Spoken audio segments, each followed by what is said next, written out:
Shalom, selamat pagi.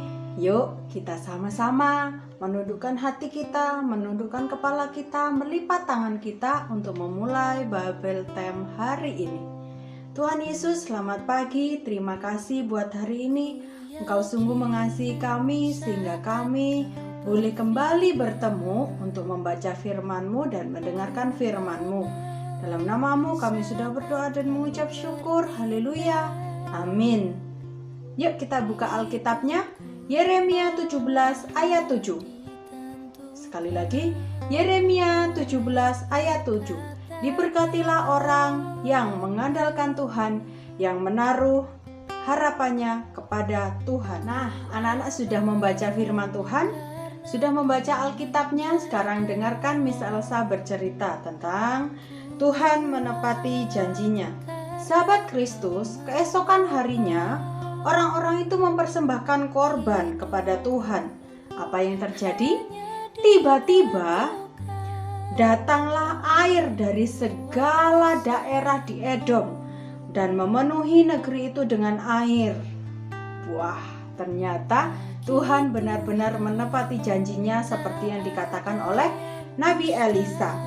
Tuhan telah menepati janjinya kepada 3 raja yang sudah taat dan bertanya kepada Nabi Elisa. Lalu bagaimana dengan orang-orang Moab yang sudah bersiap-siap untuk menyerang ketiga raja itu? Apakah orang-orang Moab ini bisa dikalahkan?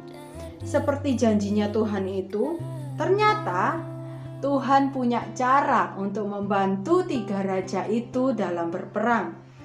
Ketika orang-orang Moab itu maju menyerang perkemahan orang-orang Israel, ketika mereka berjalan dan mereka menyusup, mereka mengendap-endap sampailah di perkemahan orang Israel, tiba-tiba orang-orang Israel ini bangkit dan mereka memukul orang-orang Moab sampai dikalahkan.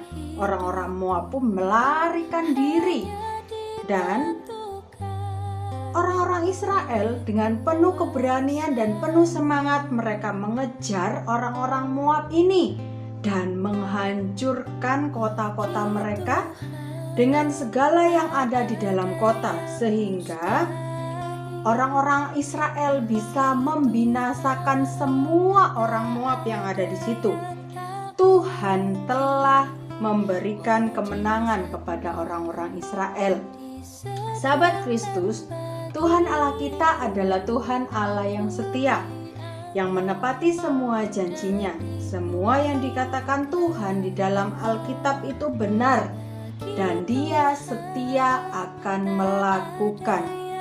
Nah, anak-anak, di sini kita mendengarkan bahwa ada cerita seperti itu, cerita yang sangat hebat. Ini bukan dongeng atau cerita fiktif, cerita bohongan ya. Tapi ini cerita sungguhan yang terjadi sekitar 2000 tahun yang lalu ketika para raja itu berjuang untuk memperluas daerah Israel. Nah, ketika Tuhan bisa melakukan hal yang besar di zaman dulu, Tuhan juga bisa melakukan berbagai hal besar di zaman sekarang, di zamannya anak-anak yang Miss Elsa doakan, yang Miss Chris doakan, yang anak-anak doakan, yang orang tua doakan. Percaya saja dan taat. Oke, kita selesai Bible hari ini. Kita mau berdoa, kita mau tutup di dalam doa. Terima kasih Tuhan Yesus untuk berkat-Mu hari ini. Kami boleh mendengarkan cerita-Mu dan kami bersyukur karena Engkau menegur kami, mengingatkan kami, dan juga kami boleh membaca firman-Mu tentang Engkau baik. Engkau menepati segala perkataan-Mu dan firman-Mu semuanya itu benar. Ya dan amin. Dalam nama-Mu kami sudah berdoa dan mengucap syukur. Haleluya. Amin.